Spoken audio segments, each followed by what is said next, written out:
All right, look. We got some SunnyV2. This is co-stars who hated each other off camera. Let's get into it, man. Adam and Jamie from Mythbusters couldn't stand each other. Jamie and I... What? Yeah, I don't like the way, already off rip, I don't like how this is starting. What do you mean? We're literally 3 seconds in and I'm actually a little bit upset about that. don't get along very well. That's not a secret we've held. While Drake and Josh weren't exactly buddies either. We made this thing that people really love, but maybe we weren't that close. However, let's begin by talking about Leonardo DiCaprio and Claire Danes, who ironically played the inseparable lovers Romeo and Juliet. Prior to filming the movie, the actors had spoken very highly of one another. Claire Danes is the most fantastic young actress I've ever come across. However, in his early days, Leo would always pull elaborate pranks on his co-stars, which was appreciated by some people on set, but despised by others like Claire Danes. He tried to pull multiple pranks on Danes when the cameras weren't rolling, and the young actor wasn't having it. It's rumored that the young actress found Leo a little immature. For the very same reason, DiCaprio found Danes to be uptight and overly serious, and as a result, according to some sources, the pair barely spoke to one another when not filming scenes together. Roughly 1 year later, Danes was offered but turned down the lead female role in Titanic, with some speculating that she was simply uninterested in doing another film with DiCaprio. Despite this, the two have always talked highly of one another in public. The dude is a genius. He's been a genius for decades now. Which wasn't the path taken by Kevin Smith after figuring out that Bruce Willis was a complete and utter dick. The two had agreed to collaborate on a 2010 movie called Cop Out, and 2 years prior in 2008, Kevin Smith praised Bruce Willis for being his favorite actor and biggest inspiration. However, as the two began working together, I'm bad watching this and knowing how much of a disaster their future collaborations turns Kevin into. Smith realized he should have never met his hero. Despite Smith being the film's director, Willis refused to take any direction, with Smith later stating, "I was going at it like Bruce, do it like this. I was directing Bruce the way I direct everybody else." And Bruce was like, "I've been acting like Bruce Willis for 25 years. Do you really think there's anything you're gonna tell me that I don't know?" At a later Oh no. Oh no. That's a little... Like, I get it. You know what I'm saying? It's your profession, but they're also the director. They're trying to direct the movie. They're not telling you how to be an actor. They're just telling you what is needed for this role.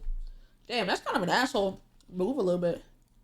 At a point during filming, Bruce Willis threatened to punch Kevin Smith, after which Willis had to be separately photoshopped into the movie's posters as he refused to turn up to the photo shoots. On top of this, Willis failed to attend the party celebrating the movie's completion, where Kevin Smith made a toast stating, "I want to thank everyone who worked on the film, except for Bruce Willis." In a 2013 interview, Willis clapped back by stating, "Poor Kevin, he's just a whiner, you know. We had some personal issues about how we approached work. I don't have an answer for him. I'm never gonna call him out and lay him out in public. Sometimes you just don't get along, although this isn't the end of the story." After Willis was recently diagnosed with aphasia, Kevin Smith took to Twitter writing, "Long before any of the cop-out stuff, I was a big Bruce Willis fan. So this is really heartbreaking to read." He is going through something right now. Damn. Damn, I just remembered that tweet that his kids tweeted out about him, like, losing his memory and stuff. Damn. Yeah, Bruce Willis really going through it right now. Damn. Swope, yes, sir. I said what I said. He loved to act and sing, and the loss of that has to be devastating for him. "I feel like an asshole for my petty complaints from 2010, so sorry to BW and his family," which is a much nicer ending compared to that of Sylvester Stallone and Richard Gere. The two met whilst filming a movie called The Lords of Flatbush, where Stallone instantly disliked Gere's demeanor, stating, "We never hit it off. He would strut around in his oversized motorcycle jacket like he was the baddest knight at the round table," although the real argument came when the two were eating lunch lunch together. Stallone stated, "I was eating a hot dog and he climbs in with a half a chicken, covered in mustard with grease nearly dripping out of the aluminium wrapper. I said, that thing is gonna drip all over the place. He said, don't worry about it," which was followed by Richard Gere spilling grease all over Stallone's pants. As a result, Damn. Stallone, quote, elbowed him in the side of the head, after which the director chose to replace Richard Gere with a different actor altogether. Despite this taking place more than 50 years ago, Stallone has stated, "To this day he seriously dislikes me," which is an ending also shared by Damn. Ariana Grande and Jeanette McCurdy after their Oh, damn. one and only season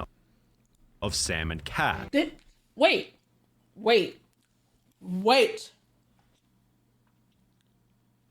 Sam and Cat only had one season? Bro, I remember that shit being on all the time.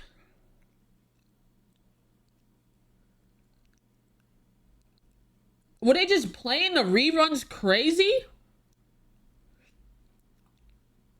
Because I swear Sam and Cat was always fucking on.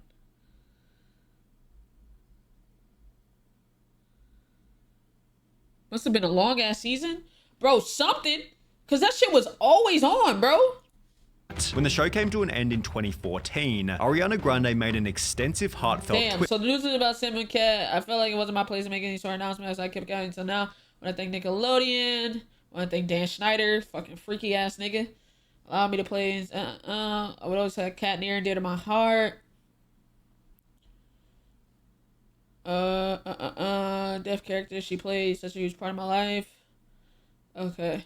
bit longer, thanking everybody involved in the production, except for the other main co-star, Jeanette McCurdy. This implied that the two weren't as close as the show suggested, which was confirmed at a later date when Jeanette stated the following. She would have to miss work because she was being pulled in all directions, so she's got to do radio shows, she's got to do the Billboard Awards, the Grammys. She's performing at the Grammys, and I'm like acting on the show with a box because they decided that like for that week her character needs to be trapped in a box so she can go perform at the Grammys. As a result of this, Jeanette would write, "Ariana misses work in pursuit of her music career while I act with a box. I'm pissed about it and I'm pissed at her, jealous of her," before expressing further jealousy in her memoir by attacking Ariana's upbringing. Ariana grew up in Boca Raton, Florida, an incredibly wealthy, idyllic town with a healthy mum who could buy her whatever she wanted whenever she wanted. Damn. Gucci bags, fancy. Damn. Really reading all that? Hell no. Damn, it's a little bit of hating, a little bit like gang. Why are you hating like that much? Damn. Vacations and Chanel outfits. Jeanette's hatred toward Ariana always felt pretty pathetic. However, the feud between Will Smith and Janet Hubert reached Oh yeah, this is why she was off Fresh Prince. And she got replaced by a light-skinned woman. But this is, yeah, for sure, Aunt Viv. a whole new level of petty jealousy. Janet played Will Smith's auntie in Bel-Air and took an instant disliking to Will Smith as she felt it was unfair he'd been given a TV show at the age of 22. Will Smith later That's crazy. I didn't know that. I knew they beefed, but I didn't know why. That's kind of crazy. He don't need his own show. Bro, they found a place where he fits. They was going to make the show regardless. They was going to make a show that needed something. If he fits, he sits. Damn. stated, "I can straight up say that Janet Hubert wanted the show to be the Aunt Viv of Bel-Air show. She said once, I've been in the business for 10 years and this snotty-nosed punk comes along and gets a show. To her, I'm the Antichrist." Wow. While Alfonso Ribeiro, who played Carlton, also noted Janet was painful to work with. There were days when we were all on set and she would literally go off on people, and they got to a point by the time the second season came around where we're like, this is unacceptable. As someone who was seen as difficult, Janet was offered significantly less money to appear in the 4th season, encouraging her to quit, which is exactly what she'd do. However, this only increased her resentment toward Will, as she'd state, "There will never be a reunion, as I will never do anything with an a-hole like Will Smith. He is still an egomaniac and has not grown up. This constant reunion thing will never ever happen in my lifetime unless there is an apology, which he doesn't know the word." Despite stating that there wouldn't be a Fresh Prince reunion, it did eventually happen in November 2020, where more than 30 years later, Janet was still convinced that Will had ruined her life, stating, "I hated what you did, I just hated what you did. You took my career away of 30-something years." How did he do that though? You were the one being difficult. He was being himself. First of all, he's 22. I don't know why you expect somebody to be in a full adult grown state. Like, yeah, they're grown, but they're freshly into the adult life. You said you've been in the business for 10 years. As long as you've been in the business, when you first started, he was 12. Like, literally, think about that. People that are young still have childish tendencies. They were younger. They were like kids longer than they were adults. Nigga got 4 years into adulthood. After 18, that's when you're considered an adult, right? 4 years. He's been a kid for 18 years, been an adult for 4. And you mad at him for still acting like a kid. Yeah, you grow up, but also, like, damn. You know what I'm saying? Niggas is still learning. I didn't have it all together when I was fucking 22. You expect somebody to just snap their fingers and all the childness is gone? It's not like that. As Will Smith's comment about her being difficult made it hard for Janet to land work afterwards. At the end of their talk, the two made up and apologized, although Nicki Minaj and Mariah Carey had no interest in doing Oh my God. What show were they on? They were on what show? They'd appear alongside one another in season 12 of American Idol, where their almost polar opposite personalities began to clash immediately. Are you country? Are you country? Do you like country? Do you like country? And I kind of feel like we're I'm gonna be honest, bro. I'm gonna be honest. If you, I'm gonna be honest, bro. I hate to say it, but sometimes I really be feeling like Nicki Minaj is the problem, dude. There's just no way. You beefing with almost every female in the industry, bruh. Like, nigga, you beefing with Mariah Carey? I feel like at some point we gotta be like, she might be the problem. You know what I'm saying? I only heard of Mariah having beef with 2 niggas. It was Nicki Minaj and Eminem. And it was Eminem because didn't they used to date or something? You know what I'm saying? Beefing with your ex, understandable. But like, that's the only people I heard Mariah Carey had beef with. And one is her ex. So what's the other? You know what I'm saying? And she got a problem with everybody, bro. Like, I fuck with her, but like, damn, you beefing with everybody? Every single new person that comes, you beefing with everybody? Please. So What I'm making comments, I'm trying to help her. We're trying to help her as opposed to just talk about I'm her gonna continue outfit. to speak. Of course, you Well, always we're do. almost Go ahead. actually. In a notable instance, Said, of course, you always do. Go ahead. No, that's crazy. the two had this argument mid-show where Nobody said every moment. Oh, excuse me. The music will cut me off if I can. Oh, darling, may I express this to her as a singer? I just Oh my God. Oh no, that's embarrassing.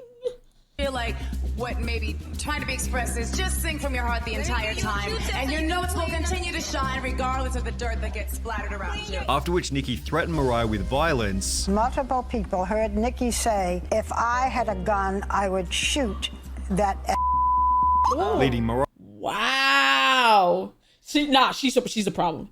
You threatening to shoot someone over that? Excuse me? Oh hell no, she's the problem, bro. You gotta just know. to state the following. It felt like an unsafe work environment. I'm not going to take any chances, so yeah, I did hire more security. In response to Mariah Carey's claims, Nicki responded by tweeting, "Hey y'all, let's just say Nicki said something about a gun. People will believe it because she's a black rapper. LaMayo, I'll then hit up Barbara and milk it," implying that Mariah had made the story up. Nicki then made another tweet reading, "I guess it hurts to have the producers tell you to your face that Nicki is the best judge we've had since Simon, or poor you, keep them lies coming," implying that Mariah was also simply not as good at judging. For obvious reasons, both judges quit the show after only one season, after which Mariah Carey stated this: "That was the worst experience of my life. I would never want to be involved with it again." With Drake Bell and Josh Peck holding a similar opinion about returning to their most famous show. Damn. While it seemed the two had a great time filming Drake and Josh, Drake would take to Twitter in 2017 writing, "When you're not invited to the wedding, the message is clear. True colors have come out today." I ain't gonna lie. If I knew what I knew about, if, you know what I'm saying, I get not outing your coworkers. He should have. But if niggas knew about what Drake Bell, what kind of person he was, I wouldn't have invited him to the wedding either. Cause you's a freaky ass nigga. We know what you doing in Mexico, sir. I wouldn't invited you to the wedding either. Not inviting to the... He married an underage woman, Black Tip. Okay? In Mexico. He fled to Mexico. La la la. Yes. Yes, bro. Yes, bro. I would... If you were showing signs of that while we were just fucking just recording and working together, I'm not inviting you to my wedding, you freaky fuck. Hell no. Messages loud and clear, ties are officially cut, I'll miss you, brother, which was followed by Drake flaming Josh via text for the very same reason. I'm getting married that night, and I see these text messages from him, like cursing me out, coming for me. I'm like, on the night of my wedding. The incident was a sad moment for fans of the show. Honestly, chat, I'm gonna be honest. I hate when people do that. I hate when people do that. When they then like, okay, yeah, you have a discrepancy or some type of problem with something that happened on somebody else's important night. Please don't try to make it about you on that night. Just don't, cause that like they're trying to like that's his wedding day. You're gonna make his wedding day and you're gonna curse him out about not inviting you? Like that's ruining one of their most happiest days of their lives, bro. Don't do that. Don't do that. Take it up with them tomorrow. Talk about it tomorrow or the next day. Don't talk about it day of, especially when you know that they got, something important going on. However, 2 months later they'd make up, apologize, and even post a 12 million view video together, implying that the duo was on good terms. That would be until 2021, when Drake found himself in a bunch of legal trouble, after which Josh made the claim that they were never really friends. Are you guys like not friends? Not really, no. We made this thing that people really love, but maybe we weren't that close. So you guys were never close during when you were filming, Drake and Josh? You were just kind of co-stars? Obviously there were times where we were closer than not, but when inevitably the show ended, I mean, we're just totally different kids. These statements have since been criticized, given they'd spent a large amount of time together outside of the show, with one of these critics being Drake Bell himself, who'd give numerous examples of them hanging out together. That's what bugged me about it. He's like, we weren't friends, we didn't hang out. Your Christmas party, the party that I made. He came all the way to Riverside to support me. Josh is clearly trying to distance himself from Drake's sketchy legal situation, given Josh is still actively booking movie roles in an industry where reputation is everything. There are obviously mixed reports about whether or not they liked each other as co-stars, although it seems obvious that they're now no longer on speaking terms, and neither are the two main hosts from Myth. Now this one threw me for a fucking loop when he first said it. How dare you niggas not be friends? How dare you? Right, Skull? Like, the fuck you mean y'all not friends? Y'all don't like each other? Why? I need to know why. I need to know why. Busters. Adam Savage and Jamie Hyneman hosted the show for more than 12 years, after which an article was published reading, "The Mythbusters always had an amazing secret weapon. They can't stand each other." The article referenced an interview from Entertainment Weekly in which Jamie stated, I'm sorry, if I can't stand somebody, I'm not working with them for 12 years. That is a long ass fucking time to be around somebody you can't stand. "We like to point out we've known each other for 25 years and never once sat down to have a dinner alone together. We sort of managed to tolerate each other. I think it's probably safe to say that continuing our on-screen relationship in front of the camera is probably not happening." To back this up, Adam stated this. No, I don't think Jamie and I will continue to work together on other projects. Jamie and I don't get along very well. That's not a secret we've held. With him claiming it's not a secret they've held, as it was mentioned while the show was still running. What? We are not friends. We tend to drive each other batty. We have never, in the 21 years we've known each other, had dinner alone together. Our very different personalities means that we spend a lot of time in sort of conflict. Periodically, their behind-the-scenes animosity spilled out onto the camera. What kind of seconds were you counting there? 2, 4, 5, 6, 7, 8, 9, 10? What kind of seconds are those? Who counts like that? So it's no surprise that Adam would also state this. There's a lot of fighting on camera. We got really mad at each other, like really significantly, vitriolically angry. I'm genuinely like, Chad, I'm in awe. Like this hurts a little bit. drive each other nuts every day. We get frustrated with each other on a daily basis. However, the reason they're so proud of their awful friendship is because it's also their key to success. The friction between Jamie and I has an integrity to it and a chemistry to it. We have respect for each other. We also drive each other absolutely batty. We're not afraid to say something that will hurt the other's feelings because we don't care, Savage says. We consider it a point of pride that the right idea always wins. It doesn't matter whose it is. It's a working relationship based purely on respect and mutual gain, with their unconventional approach resulting in unconventional success as one of the most popular shows in TV history. For sure is. I love me a good Mythbuster. You know what I'm saying? Yeah, Mythbusters was actually that shit for me. Damn. You just never know, man. Toxic ass relationship on God. W video. Shout out SunnyV2. W vid.